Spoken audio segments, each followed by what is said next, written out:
Uh, just pictures of state tournament run, all the good times we had, all my dad's stuff. Just good times, man. 2008 and 2010, two-time 8th region champion. Yeah, real good moments in high school, man.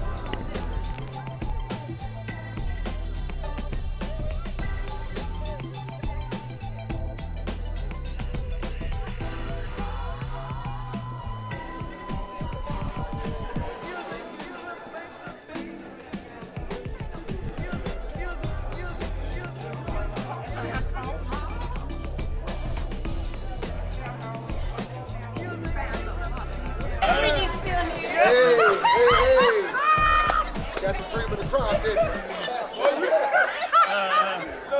Cream of the crop. Oh, look at that. That is, man. That's a good picture, Miss Sanda. Zach been playing today? Hello, welcome, thank you. We are here celebrating some awesome athletes from our gracious community of Shelbyville. Man, we have athletes from all over. At my table, I'm celebrating myself, Raechele Gray, and LaShondra Gray, my older sister. We both played basketball at Shelby County under Sally Zimmerman. I played during 2004 to 2008, and then I think my sister was maybe 2 years above me. So it was an awesome time. We were sisters. We got to play together while we were at Shelby County High School, had some wonderful times. And man, and then she got to continue to play at Berea College for 2 seasons. And then I played at Marshall University in Huntington, West Virginia, and then also transferred to play at Eastern Kentucky. So we had quite a career. And man, by the grace of God, we were able to accomplish a lot of great things, get degrees, and now on to their professional life. But just so gracious to the Historical Society for putting this on, and excited to celebrate history and celebrate the African American athletes here in our country. Yeah, we used to talk a lot. Yeah. We'll make jokes. Hello, how are you doing today? Today in the kitchen we have Heather, we have LaShondra, and we are all the way from Shelbyville, Kentucky. Whitney and Young Job Force. And today this is our culinary group. We have prepared for you lemon balls, just with a little thing. Powder and sugar. We have Buckeyes, and we have cheesecake with caramel. Oh, and our last beautiful meal we have baklava.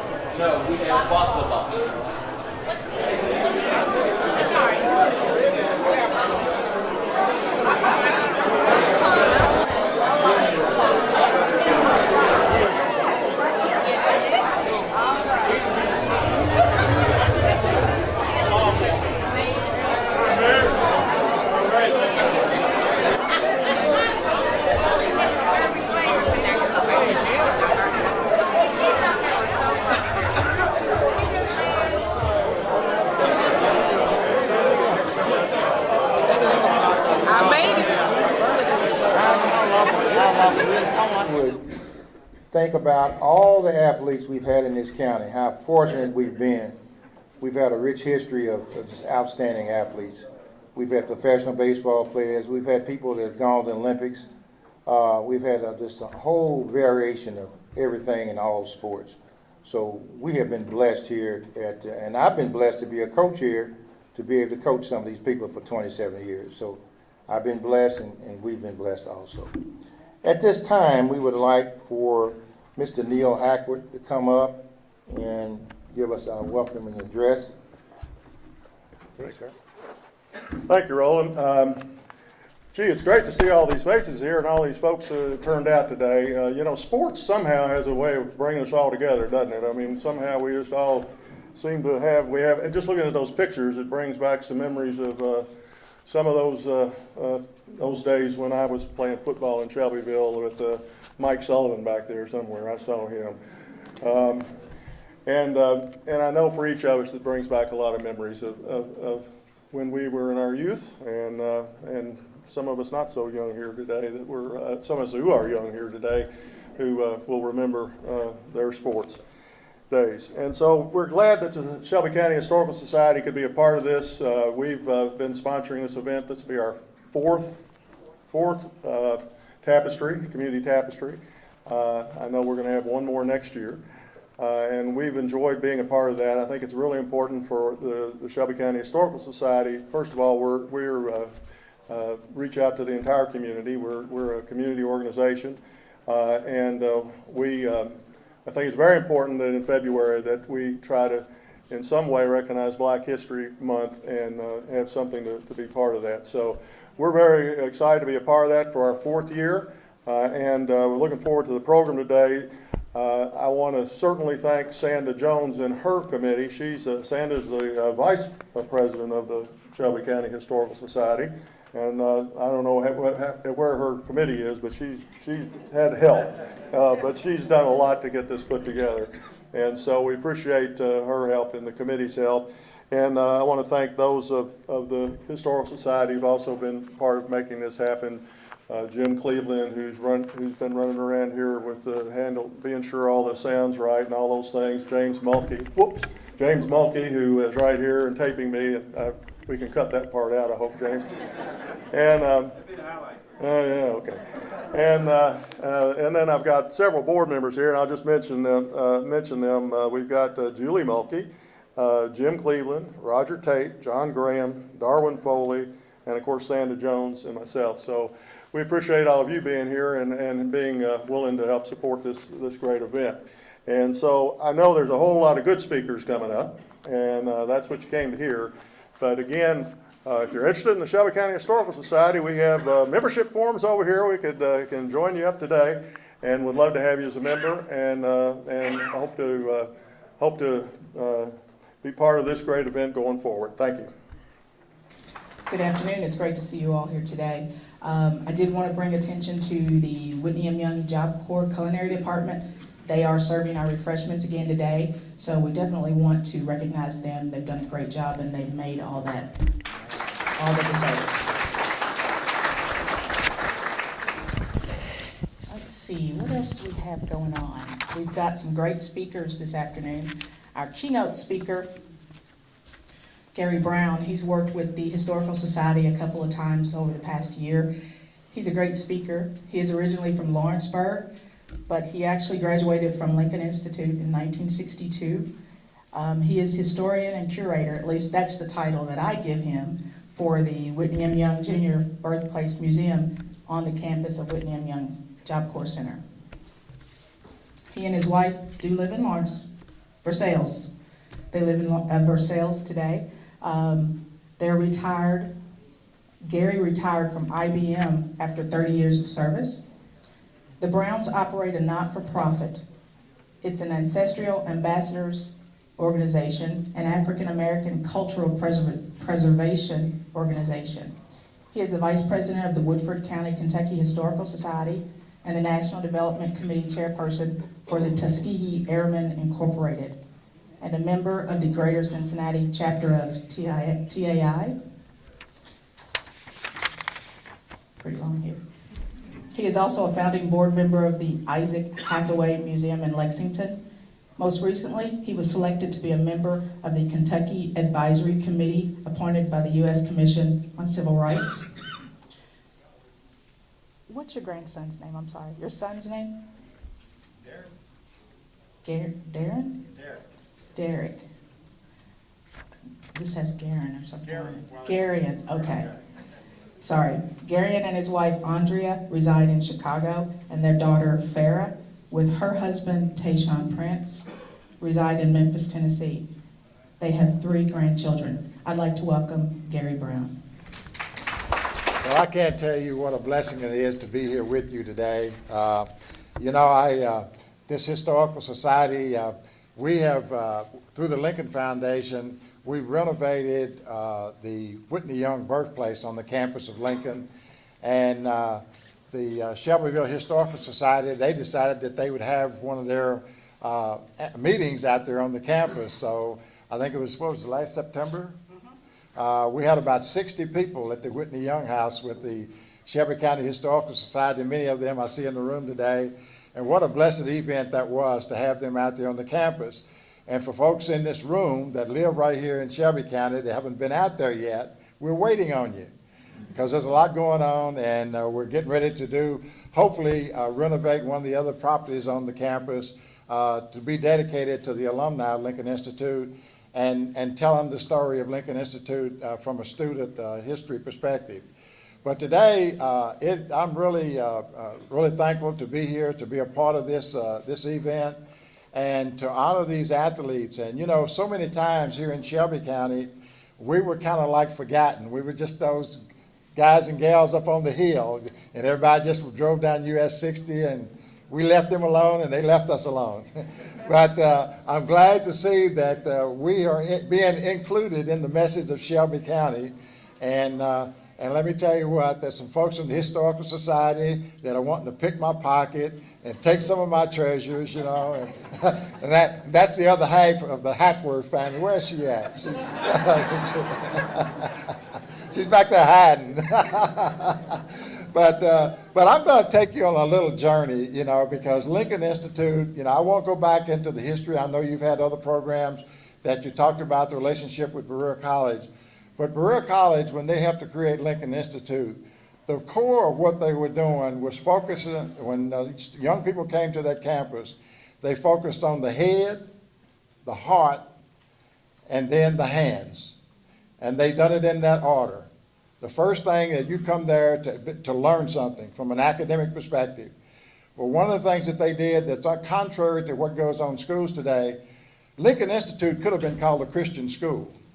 They left the Christian out of it, but we were a Christian school. And let me tell you what, young people, we had to go to church every Sunday. In midweek, we had midweek services. You had to attend the midweek services. And let me tell you, those teachers and those dean moms or whomever they were, they knew every one of us. And when they showed up to those worship services, they would do a head check. And if they didn't see you, they'd come run you down. And then you had to pay the price once they did. But you know, Lincoln Institute that began the first class in 1912 with 85 students. The first graduating class occurred in 1915, and had a very small start. It was only 65 students in that first year of entrance at Lincoln in 1912. But very quickly through those early years, it started to grow. And one of the things that was unique about Lincoln Institute at that time was the fact that they were trying to draw students from all across the Commonwealth. And what happened as a result of that, a lot of those young people coming in, they could kind of have the pick of the litter with the athletes when they showed up. And that really became a part of the drawing card to Lincoln Institute. And when I share with you the track record of Lincoln in terms of what they were able to achieve, you can understand why Lincoln became a powerhouse in the area of sports. And in the 1920s, in July of 1925, Lincoln won the state baseball championship. Now, at that time, the sports teams, just like the schools, were not integrated. It was still segregated. And when you say state championship, I can't tell you exactly what that means because I really haven't found documentation to tell me what the state meant. But at least they won the state championship that year. They won the baseball championship, and they also, when they went to the track championship, they won the gold medal for the 440 relay and also the high jump. And the interesting thing about that 1920s team, I've actually found documentation that referred to the Lincoln Institute team as the Bullfrogs. That was their nickname. And let me tell you, Fleming, you got to tell me, when did the Tigers show up? But I'll tell you what, my wife was a cheerleader when I went to school, and Vivian Warren is back here. And if I'd heard them singing a cheering song for me for a bullfrog, you know, I don't know how that would work. I like the Tigers much better, you know. We are the Tigers, mighty, mighty Tigers, here we are. Where you at, Vivian? Oh, there she is. But yeah, that sounds much better than bullfrogs, doesn't it?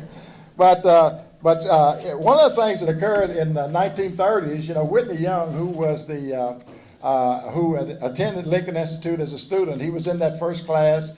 He graduated in 1915, and he left Lincoln and made his way to Detroit and worked in the automobile industry for a while. And then he got drafted in World War I. And he actually spent some time in France. And a lot of people don't know this, but Whitney Young was a part of the 92nd Division, which was one of the Buffalo Soldier units at that time. And the unique thing about the unit that he was assigned to, John Pershing, who was the commander-in-chief of all the forces that were in France at that time, did not want black men as a part of his unit. And do you know all the black soldiers at that time had to report they became a part of the French army. They took off their American uniforms and wore French uniforms during that period of time. But Whitney Young Sr. was one of those Buffalo soldiers. And right at that same year that, when he became the coach in 1930 of the basketball team, that same year, he was a coach of the basketball team, and that same year they had won the state tournament once again. And Whitney Young was also the engineering, at that time he was always the engineering curriculum teacher as well. And most of the teachers, just like today, they served in some academic capacity as well as being a coach. In 1932, Lincoln joined 12 other schools, becoming a part of the Kentucky High School Athletic Association. And in that high school association, there were all the teams that you know about back in the day, from Owensboro, Louisville Central, Lexington Dunbar, and a lot of other household Crispus Attucks from Hopkinsville. But let me tell you what, Lincoln Institute took them all to task over time. In 1938, Lincoln Institute beat Danville Bate in the state championship. And let me say, I skipped over something from 32 to 38. I can't stand here today and not talk to you about what happened in 1935. In 1935, Lincoln Institute was ready to close its doors. And it was ready to close its doors because the enrollment had started to drop, and they had gone through 4 different leadership changes, and they were running out of money. The endowment fund was going down, and the income coming in just wasn't keeping up with the expenses. So the Board of Trustees at that time had decided that it was time to close Lincoln Institute. In fact, they had sent letters to all the faculties and everybody that worked at Lincoln and told them that the end was in sight. They just hadn't announced a date. Well, let me tell you what, it's amazing what happens when you have Christian folks leading the charge. And I want to read something to you that Reverend Pellington and Reverend Marshall, if y'all still here, we're going to have a little church now. Deuteronomy, the 1st chapter, 6th verse, the Lord our God said to us at Horeb, you have stayed long enough at this mountain. Break the camp and advance into the hill country of the Amorites and go to all the neighboring peoples, because it's time to claim your land. And let me tell you what, Whitney Young Sr. and another gentleman by J. Mansell Tidings, after they got their letters, they got their heads together, and they just were not ready to close these doors at Lincoln Institute. And let me tell you what they did. I'm going to read, these are Whitney Young's words, by the way. The bottom line of what Whitney Young is saying, it says, don't settle. And in Deuteronomy 1:6, it basically says, resume your journey, overcome your obstacles, and move on your way. And what happened in 1935, Whitney Young, in his words, said the trustees had met, viewed the situation, voted to close the school, and a letter of appreciation was sent to all the teachers, giving them the ability to seek employment elsewhere. Some of us were not particular about leaving this child of the founders of Berea, so we began to march for new legs to stand on for a little while longer. Out of agony, the Faith Plan was born in 1935. It was called the Faith Plan because the employees were willing to teach and work without any definite assurance of the salary. They would climb Jacob's ladder and survive on whatever fruit they could pick. As might have been expected, a series of prayer meetings were held. Plans were devised to be presented to the trustees, and finally a committee appointed to appear before the executive committee and present our petitions in substance amounted to the following. Please let the undersigned assume full responsibility for the operation of Lincoln Institute for 1 year without obligating the trustees of the institution in any way. No salaries are to be guaranteed, and we propose to call this experiment the Faith Plan. After much discussion, the executive committee adopted the plan and gave us their blessing. With the coming of the Faith Plan, and one other important change was to take place. The faculty was mixed, and the question was to be settled. Who would be chosen to take over as principal? All the principals to this date had been white, and there were some who feared philanthropy would not support a Negro principal. Would white teachers cooperate with a Negro principal? We could be grateful for the strong and dynamic leadership of President C.C. Stoll during this transitionary period. And Mr. Stoll was the president of the trustee board. His letters to the public, his wise counsel, his indomitable will, and his great faith gave us just what we needed to sustain in a physical and practical way. To the name of C.C. Stoll should be linked the names of T.C. Gaines, the treasurer, his business knowledge, his bulldog tenacity, and sympathetic attitude toward the Negro all served us well in this new venture.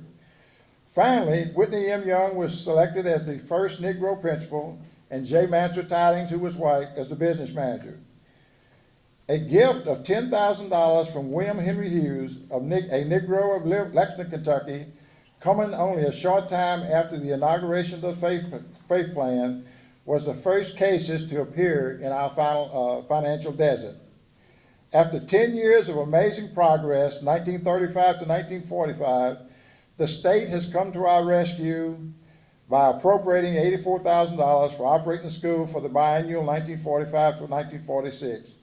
With the dormitories filled and our finances on a sound basis, we look forward to a period of expansion to meet the needs of the state.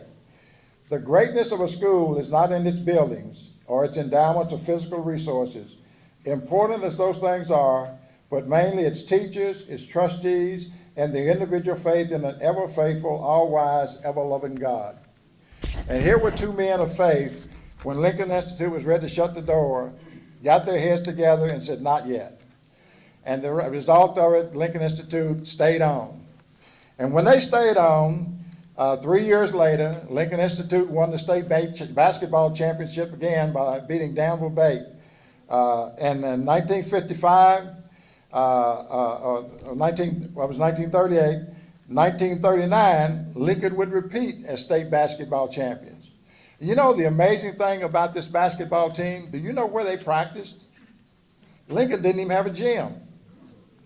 They had a big open room above the power plant on the Lincoln campus, and the power plant is where they controlled all the light, heating, and electricity for the campus. And there was an open room. They didn't have no hoops on the wall to shoot into. They just practiced their drills and running, and then they hit the road and they won on other people's floors. For 2 years, back to back, 1937 to 1939, they won the championship.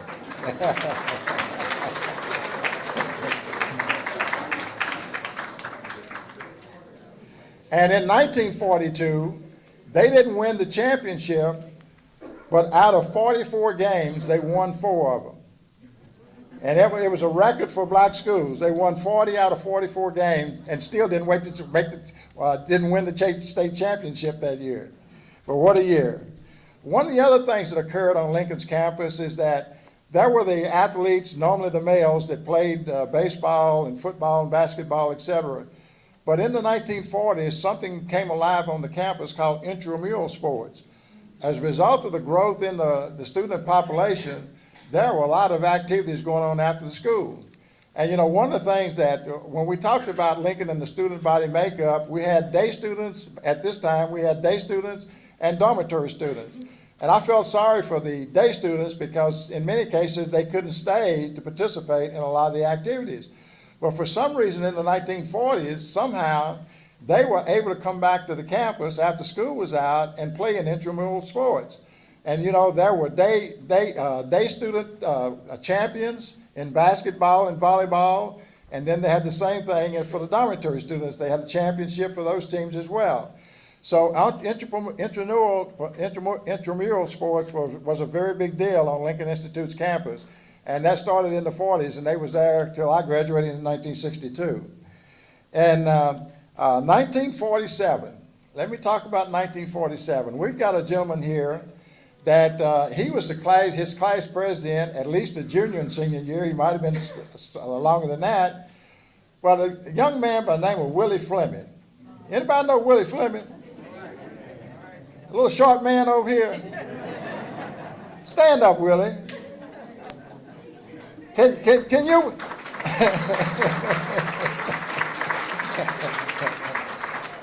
you? Can you believe this gentleman was the captain of the football and basketball team? I mean, that's amazing, isn't it? And you know what's amazing?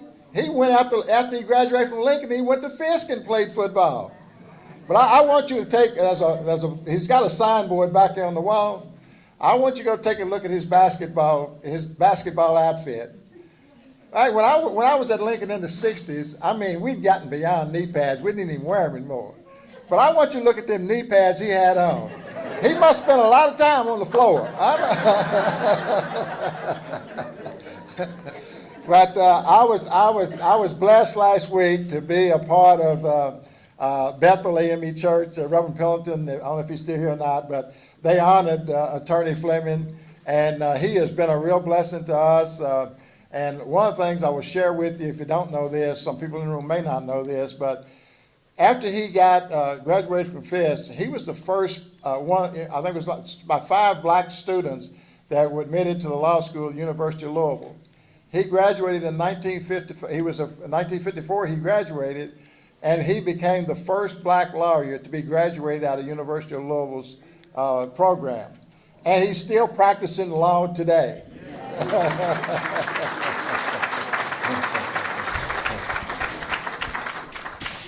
And another interesting thing, when I was getting ready for the program they had last week, in these little yearbooks, we always had something called the class wheel and also the class prophecy. Do you know his fellow students that wrote this class prophecy? We always dreamed about becoming an astronaut or a major league baseball player or whatever. In their prophecy, they had in there that Willie Fleming had won his first court case in the Supreme Court of Missouri. And I said, Willie, what's Missouri got to do? How did you get to Missouri? Well, it turns out his mother's from Missouri. But the student body knew that. But the amazing thing is they had him pegged right. He wanted to be a lawyer, and he is one. And what a blessing he's been to our community. But let me tell you another story in 1948. 1948, there was a gentleman by the name of Lewis Wilbur Hackett. And Wilbur Hackett is from Winchester. And he was a hot dog. He's still a hot dog. But Wilbur Hackett was on the football team. It's homecoming day. His girlfriend is the homecoming queen. He's in the game. There's a fumble on the 5-yard line. Wilbur Hackett picks up the ball, runs 95 yards the wrong way.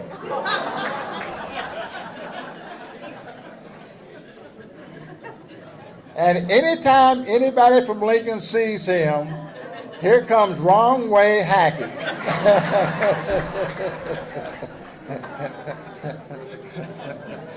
When we put him 6 foot under, that will probably be on his tombstone. Well, a not so pleasant story was in 1952. One of my brothers, Andrew, they called him Dink at Lincoln, he was on the basketball team, and they were headed to a game at Kentucky State. And the way they traveled those days, they didn't have buses. So the faculty would drive the guys to the games. And after they left Lincoln, they were on the road. It was raining this night, and Walter Gilliard was driving the car that my brother was in.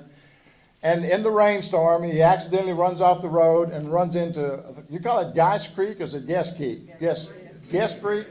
Okay. Well, at any rate, they crashed into the creek. It was pouring down rain, it's dark, and some of the kids got injured. My brother was one of them. The other one was James Marshall, was Reverend Marshall's brother.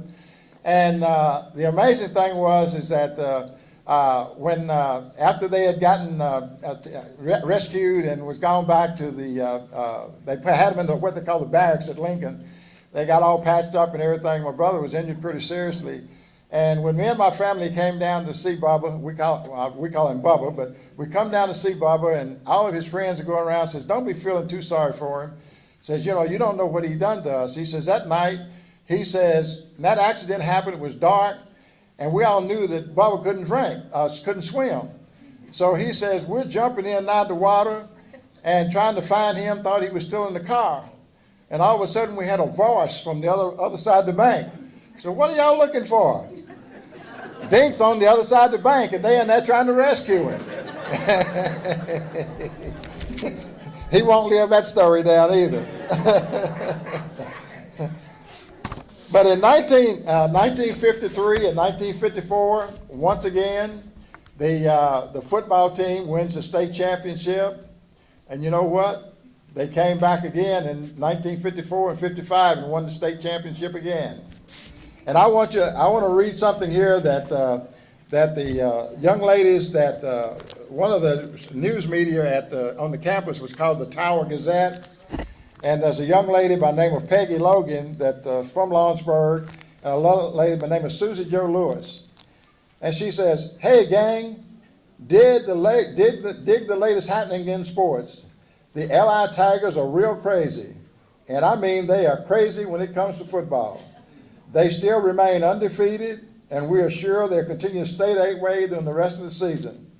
On October the 30th, the Tigers battled with Paris. McKee, Lee, and Payne ran touchdowns. At the end of the game, the Tigers defeated Paris by a score of 45-0. November the 7th, the Tigers journeyed to Bowling Green, where they battled with State Street High. Atkins, Booker, Fields, Hayden, and Payne ran successfully to the goal. The score of the game was Lincoln 57, State Street 0. It says, our boys are playing like mad, and we want you to know they are just too cool. We are sure they will do as well in basketball as they have done in the past in football. And guess what happened in 1955 with the basketball team? They won the state championship. So she pegged it right. Those guys were just too cool. And one of the members of our alumni association, John Cunningham, he's home battling pneumonia right now, or else he would have been here today, because he very seldom, that jacket back there is a replica jacket that Johnny was on that 1955 basketball team. I think Jimmy Wilkerson was the leading scorer, and John Cunningham was right behind him. And when John Cunningham had that jacket made a few years ago, he received it in the summer. It was like June or July, I don't remember which. But it had to be 90 degrees. And he heard that I was going to be in Lawrenceburg. Wanda and I used to have to go and take care of her aunt's home. And he heard I was going to be there. And I'm over there cutting the grass and pulling weeds and whatever. And I look up, and here's John Cunningham. The temperature is 85 or 90 degrees, I swear. And he's got that heavy wool and leather coat on. And anytime you see John Cunningham, you got to hear about the 1955 basketball team. He used to be on the Lincoln Foundation board. Wasn't a meeting go by that you didn't hear that story one more time. But he was proud of that story and the contribution he made. Well, let me tell you what, there were changes about to occur right after that 55 team had won. Actually, the action had already occurred. What happened in 1954 was the Brown versus Board of Education decision. And it's interesting, as a result of that decision, Whitney Young knew what was going to occur. And when I started attending Lincoln in 1958, I remember on more than one occasion where Whitney Young said that segregation created Lincoln Institute, and he said integration will destroy it. And he was exactly right. Because what happened after that 1955 season, right away, some of the schools started pulling their students back home. And do you know why they started to do that? not just because the law had said it was, it's because those counties, when they sent those kids to Lincoln, they had to send those student appropriations to Lincoln with them. So now, it's, now that they're going to start this integration thing, they want the kids back because they want the money. And at one time, Lincoln had kids from 68 counties across the state, 68 out of 120 counties. And a lot of those counties that the kids went back to didn't even have high schools large enough with the proper facilities to do the kind of training. And some of those school systems, believe it or not, the teachers didn't even have an undergraduate degree. At Lincoln Institute, all of our teachers had at least an undergraduate degree. Most of them had master's degrees. Some had doctorate degrees. So our education at Lincoln was far more different than a lot of those young people received when they got back home. And then another significant event happened in 1959. In 1959, fires were a horrible thing on the campus at Lincoln Institute. In the 40s, we lost two of the residences on the campus to fires, burning embers landing on the roof, and I don't know what they used for roofing back in the day, but well, there was a lot of fires. And then in 1959, getting ready, the basketball season was ready to start, and the gymnasium of the Hughes building burned down, and which was a horrific thing to all the students at Lincoln. But the team found a way to keep going. They practiced up at Simpsonville, and they literally ran from the campus to Simpsonville every day. And you know, there were some of the guys that had a hard time when they got to practice. They had a hard time jumping, you know. Legs didn't have much bounce in them. And old Daniel Thomas over here, he was one of them. The coach, Walter Gilliard, would make him put on his shoes and then make him put on a pair of galoshes and make him run up and down the steps as a way of trying to improve his agility. And Daniel says it worked. I jumped a lot higher when I got them galoshes off.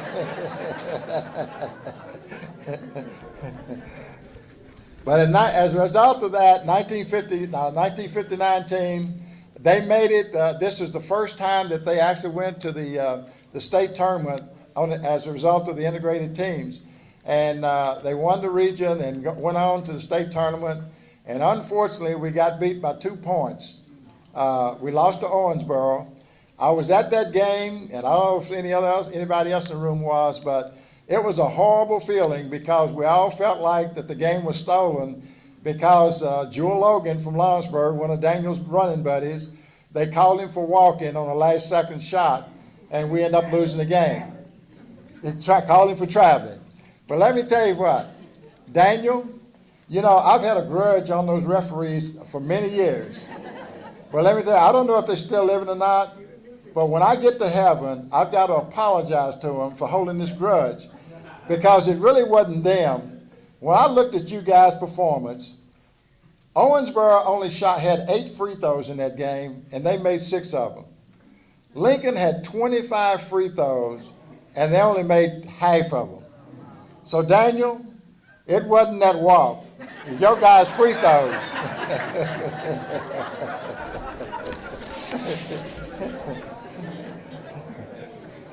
Well, let me close down here.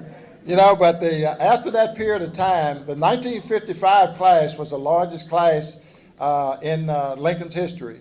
And right after that, like I said, the number of students started deteriorating. It got worse year by year. But Lincoln fielded teams in football, baseball, tennis, volleyball, and we even had boxers. And a couple of them you might have seen them on TV way back when in Tomorrow's Champions. And one of them, Willie Moran, he had won the championship at Tomorrow's Champions, and he actually got a chance to go try out for the Olympics. And I don't know what that story was in terms of how he ended up, but we had boxers on campus, so we tried a lot of different things. But let me tell you, telling the sports story at Lincoln and talking about the athletes is not enough. If it hadn't been for the cheerleaders, the pep squad, the little band that we had, it wouldn't have been anything. And I don't know if any of you ever had the experience of coming on the campus on homecoming day. Let me tell you what, Times Square in New York couldn't be no better than homecoming at Lincoln Institute. I mean, it was a lot of fun. And let me tell you what, I used to get jealous every homecoming when the Slaughter brothers would come up on campus in their hot, fancy-looking cars, and all the ladies go flocking to their cars like bees flocking to honey, you know, including my girl, you know. So but homecoming was a special time, but those cheerleaders worked hard. And I would tell you that there were some places that we went to play games. People would come to the game not to see us, but to see the cheerleaders and the majorettes, much like it is today. So some things just don't change. Well, let me shut down here because I know there's a lot of other things going on. But Lincoln Institute really has a rich history, and we're in the process of doing all we can to pass that legacy on to future generations. And every day, it seems like I get something in the mail, and just like here today, someone brought in a trophy that belonged to a family member that's going to donate it to our treasurer on the campus. So thank you, and God bless you, and I've had a great time here today with you. He knows a lot. I'd also like to take a moment to recognize we have a lot of alumni from Lincoln Institute here today. If we could get you guys to just stand up for a moment, it would be great. Mr. Marshall, I see you. Mr. Fleming, ladies here.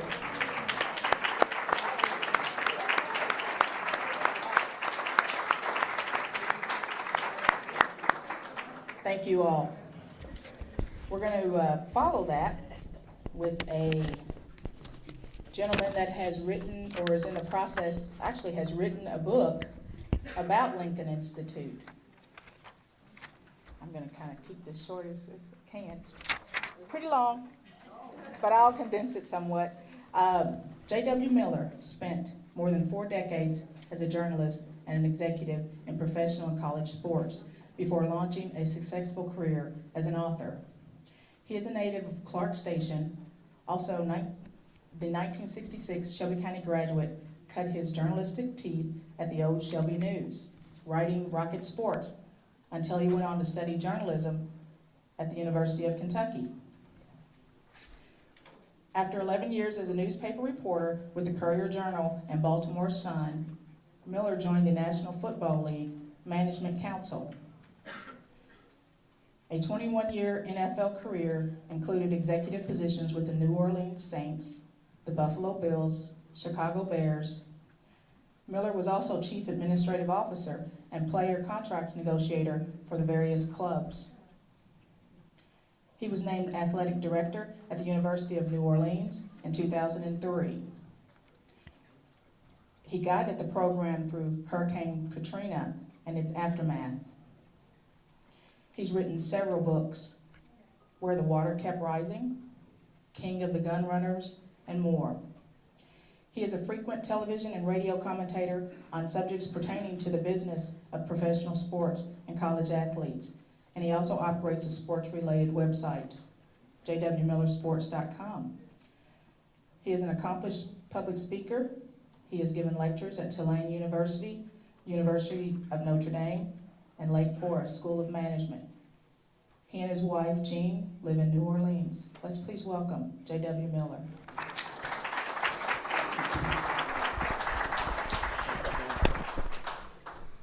Thank you. Those who know me, when I was a elementary school student at Simpsonville, called me Jim.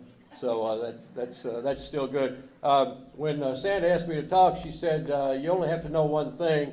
And I said, "What's that?" She said, "Well, don't talk longer than Gary Brown." And I said, "There ain't no danger of that." I want to thank Gary in all seriousness. When I started writing this book, or started investigating it, I asked some of my friends, and they said, "Well, the guy you got to talk to is Gary Brown, because he knows it backwards and forwards.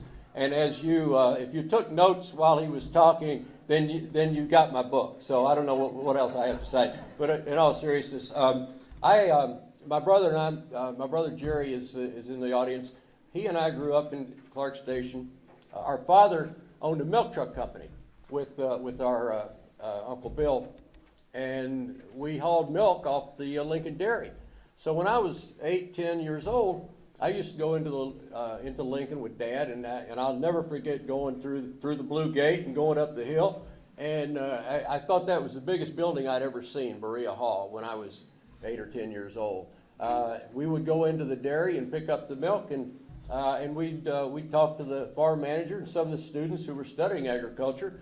And the number one subject that everybody wanted to talk about was basketball. Everybody wanted to talk about the Lincoln Tigers, because if you keep in mind, as Gary said, that was 59, 60, those years when the Tigers were the best team in the 8th region and one of the best teams in the state.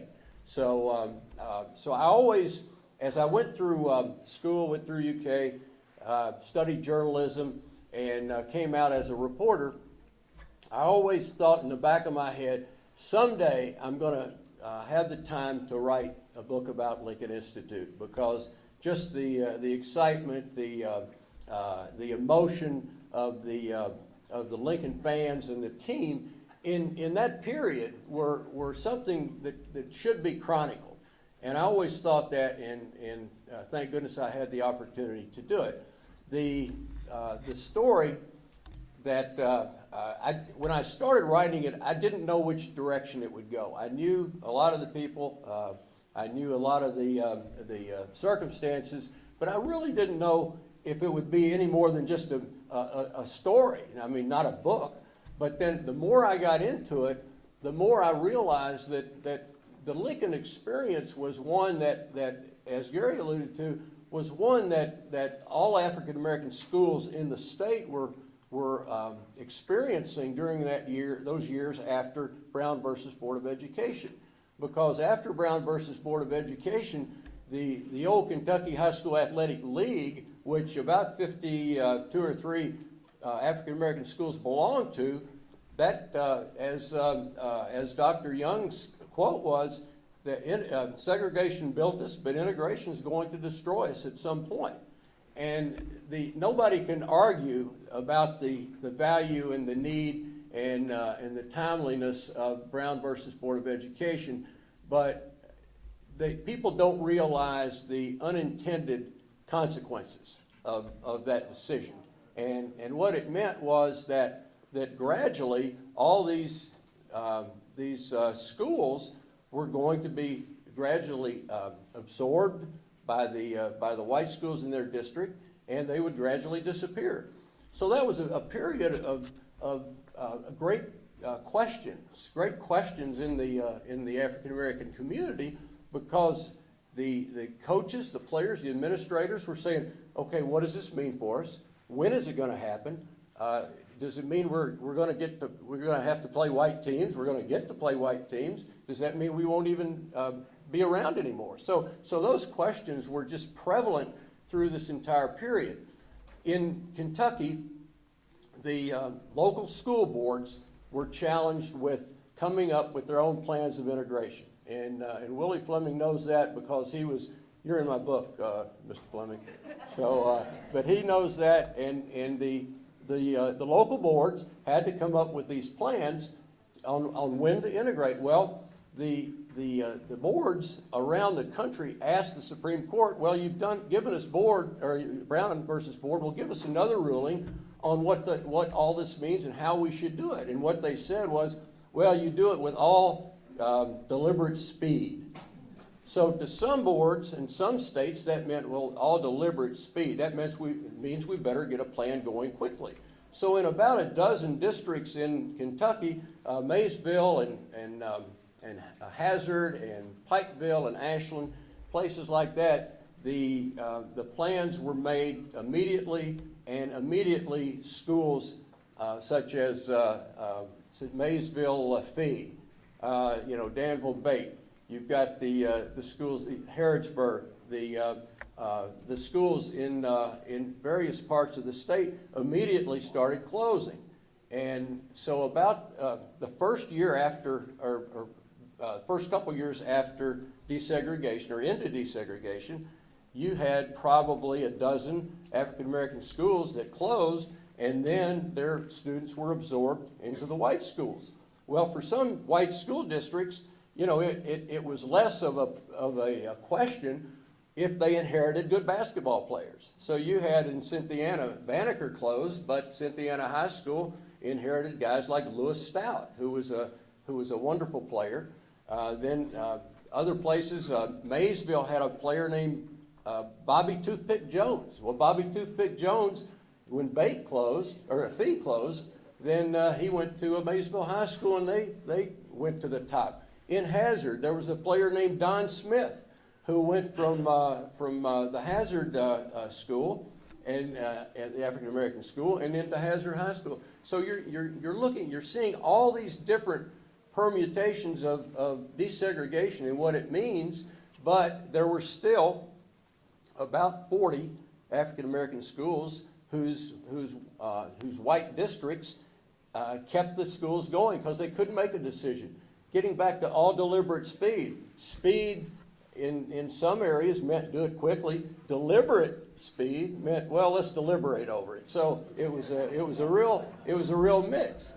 And so some white districts couldn't make decisions or wouldn't make decisions or had all kinds of excuses, political and otherwise, financial, for making these decisions.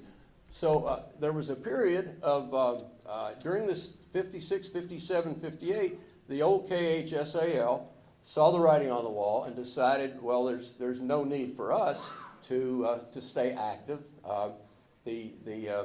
Dr. Young and William Keene at Central, they were the two principal educators who back in the early 30s formed the Kentucky High School Athletic League. So now the black schools in the 30s finally had their own association, which as Gary mentioned, Lincoln Institute was prominent. They won many titles, but then as the writing on the wall came, the KHSAL closed up shop, and then the African American schools had to apply to the Kentucky High School Athletic Association, which was the association of formerly all-white segregated schools. So now that was a good and a bad thing, because now the black schools got to compete in the quote the state tournament. And so again, there were many questions in Shelby County. Walter Gilliard started calling around to the white schools and saying, look, we've got to schedule white schools now. Well, he called all the coaches in Shelby County, and he got all kinds of excuses. One said, well, we filled out our schedule already. And another one said, well, we don't want to be the first white school to play Lincoln. And so finally he gets to Baghdad High School, and he gets to a guy named Arnold Thurman. And Arnold Thurman was the coach at Baghdad. He had played at Berea. He had roomed with an African-American player named Elvin Shanks, who was a great player. And he said, look, I'll play you. Baghdad High School will be the first high school in Shelby County to play Lincoln Institute. So in November of 1957, the two teams played. And I have to tell you that Baghdad won that game. They didn't win many after that, but they did win that one. They did win that one. But Arnold Thurman was a pioneer of integration in Shelby County, of doing the right things. And as he told me in the months before his death, he said, look, I went to the school board, I went to the principal of our school, I went to fans, and they said, well, why do we have to do this now? Why can't we just go as we've been going? And Arnold Thurman said, look, he knew it was the right thing to do, but he said, he was a politician as well. Arnold said, look, if you want to go to the state tournament, you're going to have to go through Lincoln at some point, and you're going to have to play the African-American schools. So you have a problem with that? And so then, they said, well, no, we don't have a problem with it. And that, you put it that way. And so Arnold's theory was, well, if you see a parade coming down the street, well, it's good to get in front of it, and lead the parade. And Arnold has, there's a lot of credit that goes to people like Arnold Thurman. But then you get into the 58, 59 seasons, and my father used to take my brother and I to the games when Lincoln and Henry McAtee and players like that were leading Lincoln. That was the 59 tournament, and then in the 60 tournament, he'd take us and over to Oldham County. We saw those games, and that's another thing that Gary alluded to was the gym burned down in that last year, the 59-60 season, and there was after the gym burned down, they played all their games on the road, and they won all of them until they came to Campbellsville Durham High School, which was still operating, and Campbellsville Durham, this was the last regular season game they had. Campbellsville Durham had this freshman that was supposed to be pretty good. So anyway, Lincoln goes down there and gets their butts kicked. And the freshman's name was Clem Haskins, who some of you might know. But Lincoln goes to the state tournament, and in that year because they were on the road so much, Jimmy Cook, who wrote for the Shelby News, called them the Homeless Tigers, and that's the name of my book. Now, let me tell you about the book. I learned since writing this and since getting the approval of University of Kentucky Press, who's going to publish it, that there are long timelines in the publishing business. I was up there, and when they told me, oh boy, we're going to publish it, and good luck and congratulations, I'm saying, well, gosh, that's great. Will it be out in time for the Tapestry program? I'd love to have copies here, and everybody could buy them and all that, and I can autograph them. And they said, well, we work a little longer than that. So they said, well, in the fall, we're going to put you on our catalog in the fall, and we use the catalog to go out and get reviewers to talk about it and say nice things about it, and then we talk to newspapers, and they'll be ready for it, and we'll give them advanced copies. And I said, okay, that's good. Give me the procedures, but when's it going to be published? And they said, well, it's probably going to be published by next spring. So I'm saying, well, that's great, because next spring in the Tapestry program, if you invite me back, I have copies of the book, and I'll autograph them for you. And anyway, but I haven't talked as long as Gary. That was my deal. But I really appreciate the opportunity. It's a wonderful program, and I look forward to being with you all in the future. Thank you very much.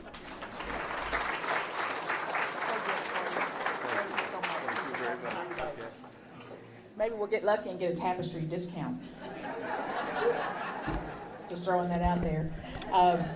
Wanted to remind everybody, we do have in our Shelby County Historical Society newsletter that we've got on the table over there, it has more about JW's book, and it is called The Homeless Tapestry. So be sure and pick that up today, okay? The Homeless Tigers. A tapestry on the brain here. Mr. Dale, is that? I don't have a program, so what are we doing? At this time, Mrs. Overall will be making a presentation. Of making the presentation, but since you're here, would you do half and I'll do half? Oh, I'm sorry, I thought everybody knew who Mr. McDonald is. I'm sorry. He's the president of the Lincoln Foundation, thank you, from Louisville, Kentucky. How long have you been the president? He's been the president now for 15 years. I apologize, thank you. I have a plaque that is being given to an individual who was on the Lincoln Foundation for 3 years. But I have to tell you a little bit about this individual. She had the opportunity when integration came about that she could either go to Lincoln Institute or to Shelbyville High School. Well, she wanted to be one of the first, so she went to Shelbyville. But she always regretted the opportunity of graduating from Lincoln Institute. And Brother Dale calls her a Lincoln wannabe. So you may already know whom I'm referring at this time. But having being a wannabe, she did serve on the board, so I guess that gives her some credit for being a part of Lincoln Institute. This individual is a lady that has really done so much for the community.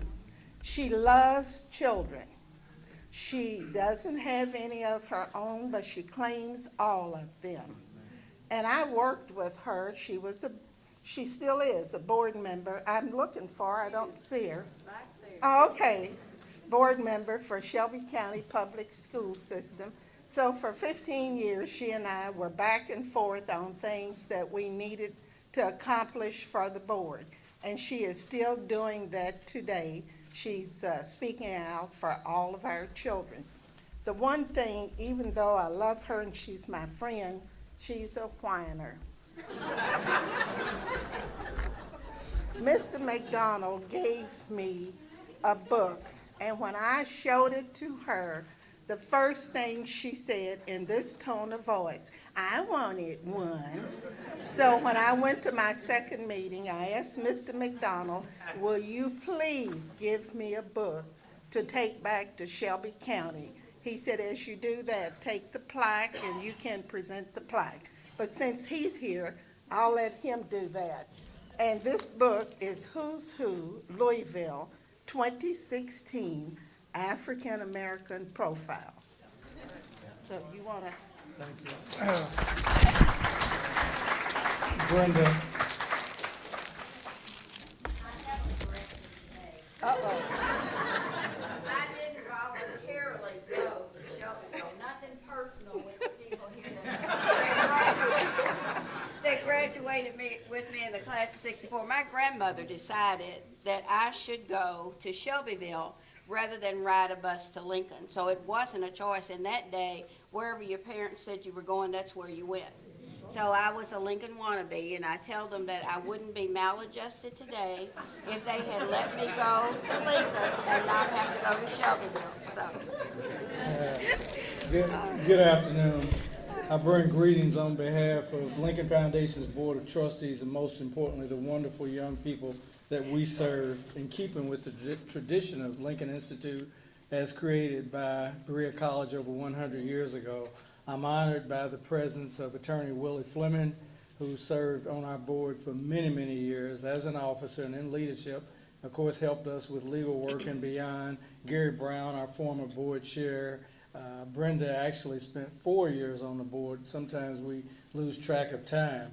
And also Vivian has just joined our board. We keep the presence by design very strong with Shelby County, more specifically with Lincoln Institute alumni. This plaque has a picture of Berea Hall. It reads Brenda Jackson, Lincoln Foundation Board of Trustees, 2012 to 2015.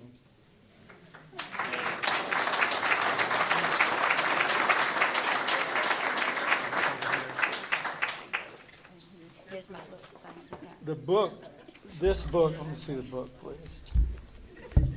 This book, I'm going to give it back to you.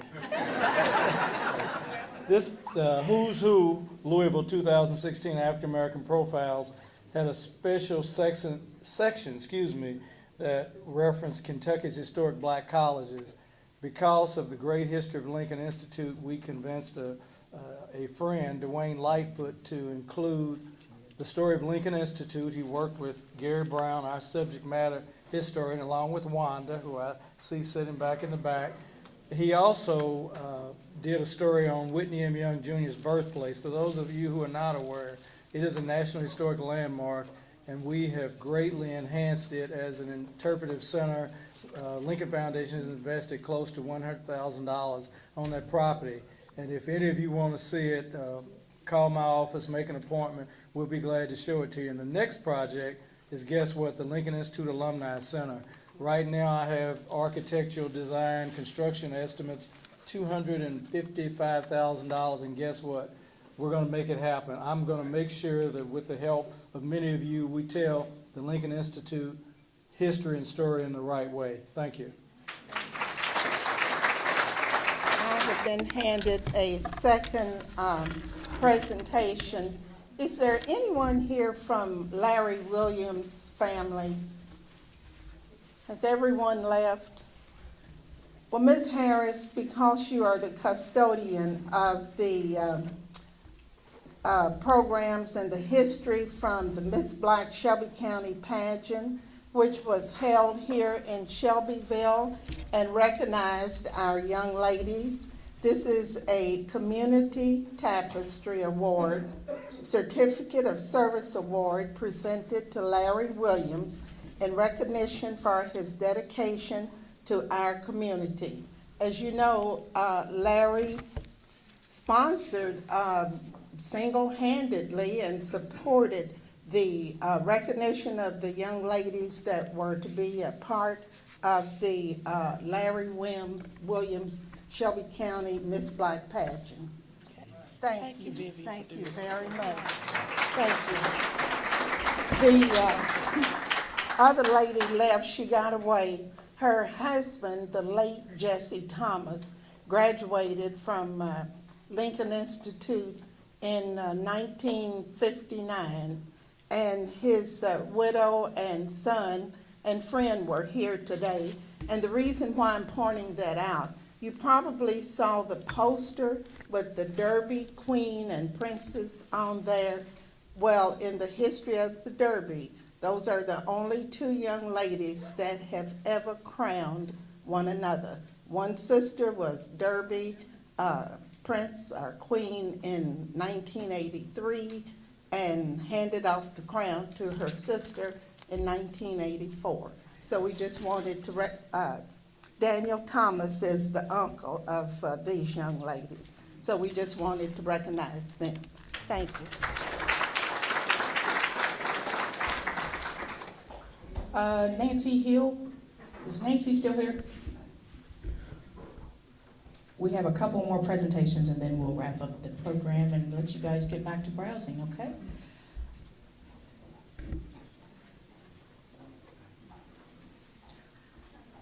The Historical Society has had something handed to them just recently, and we want to, Mr. McDaniel, don't go very far, okay? So we want to tell you all about this, and then we want to do a presentation. Nancy Hill. I'm not prepared. I didn't know I was going to do this, but about a week ago, I found a box on my front porch, and it was from Ann Gibbs in Frankfurt, and I thought, what in the world? So it was fun being a surprise. So I opened it up, and it was this scrapbook here from a boy who lived in Frankfurt, and he graduated from Lincoln Institute in 1955. And so anyway, there wasn't any note or explanation with it, so I tried to call Ann to thank her to see how she came by the book. And Ann doesn't like to talk on the phone, so I had to write to her. And so her reply was, she said, I bought this at an auction. I was actually in a bidding war. And so she said, I won. And she said, after I got home, I thought, this needs to have a good home, so I'm going to mail it to Nancy Hill. I know she'll find the right home for it. So I think I have.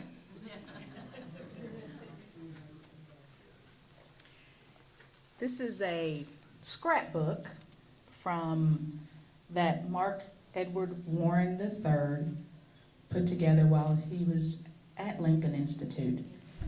This is wood, and it looks like he made it at the wood shop on campus at Lincoln Institute. It's a pretty fascinating book. I'm not going to take it apart because it's sort of loose, so it's coming apart. The back is totally off.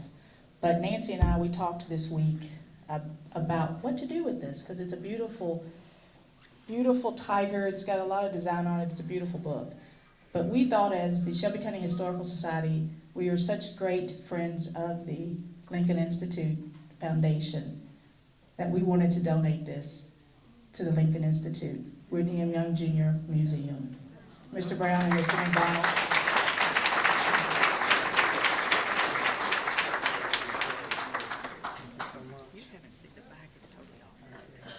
And for some of you that may not know who Mark Warren was, he was a director-producer, and he was the producer of the show The Laugh-In for many years. He'd done The Dukes of Hazzard and just a number of different shows. After he left Lincoln, he moved to Canada and became a producer up there. And then later on, he moved to Los Angeles, and unfortunately, he passed a few years ago. But this was an amazing find. And but I'll tell you, Larry will tell you that as we started this recovery of trying to reconstruct the Lincoln Institute, Lincoln Foundation story, every day, I tell you, every day, God just sends a messenger our way, and he's dropping stuff everywhere. You know, and I'll tell you, Larry will tell you, we may have to expand that house we're trying to renovate out there to hold all this stuff. But this was an amazing find. This is a treasure. Thank you so very much. God bless you.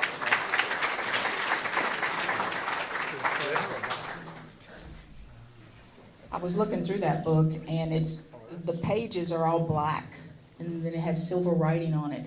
And I guess this was Mr. Warren's black book, because he has a list of all of his girlfriends listed and the years. So just so you know. I'm going to call up the Community Tapestry group. Inez Harris. Oh, sorry. Yeah, that's it. I want them to come up. The next two awards are going to be from the Tapestry group as well. So I want to make sure that the Tapestry group is up here to help present these awards.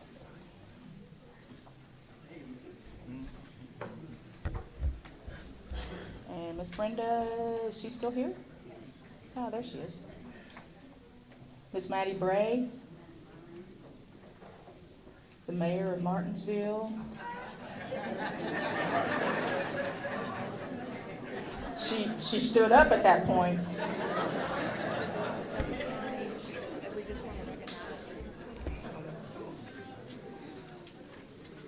Before I give my award, we'd like to recognize the band members from Shelby County and Shelbyville. Would you stand, please? We have some here. I saw you. Stand up, please. Raise your hands. Are they gone? They left. Oh, yeah. Okay. Well, Rod Crittenden still here? No? Okay. I am very proud today to make this presentation to two giants. In 1962, it wasn't much we could do in Shelby County. We couldn't try on clothes. We couldn't go out and eat. But we had two gentlemen who decided we want to play baseball. We didn't have a place to play. They made us a field. They dug it out. They cleaned it up. And both these gentlemen worked at the Coca-Cola factory. And once they got uniforms for us, and so forth, we'd get dressed 3 hours early, sit on the front porch, and wait for the Coca-Cola truck to come by. And we knew it was time for baseball.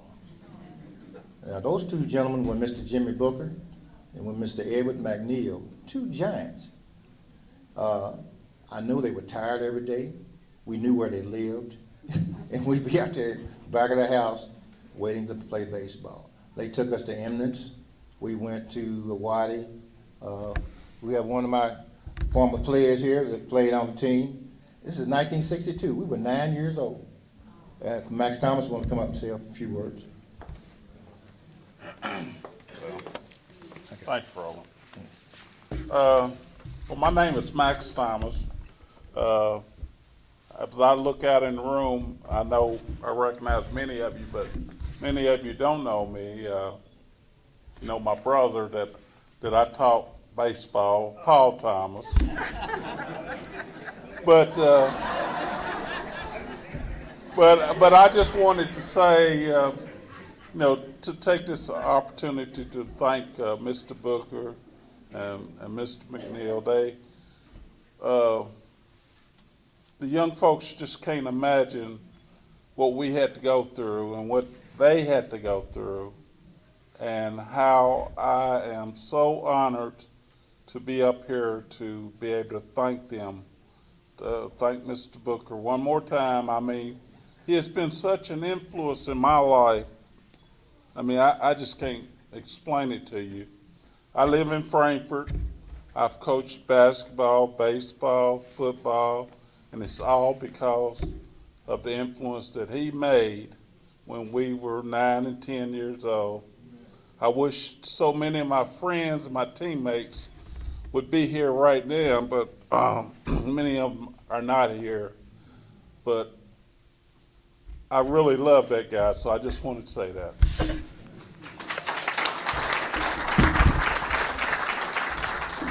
Like I said, Mr. Booker would come in and work with us and didn't get any money.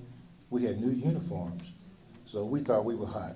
So most of us couldn't hit the ball, but I remember one time Mr. Snooki was on first base coach, hit a line drive, and Mr. Snooki went straight down in the dust. All you could see was dust, and he didn't get hit.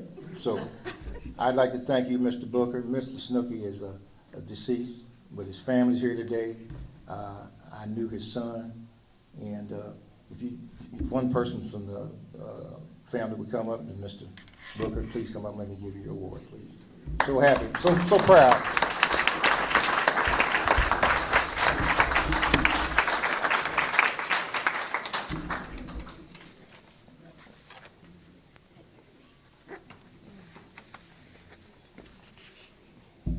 This is a certificate of service award in recognition for his dedication to our community. This man and Mr. McNeil were giants in the time when I know there was a lot of obstacles. And at the time, we were throwaway children. Nobody cared, but they did. So I always remember that, and I ended up being a coach. So there's a reason all this has happened. Thank you, sir. Thank you very much. All right.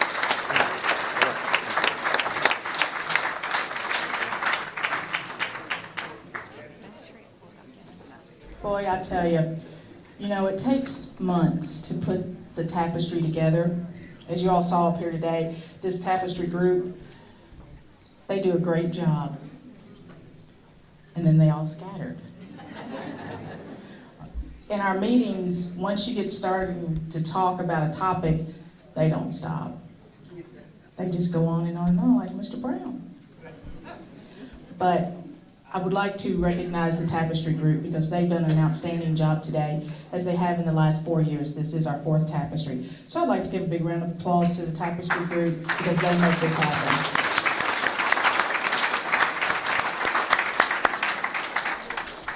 I believe that it concludes the program for today.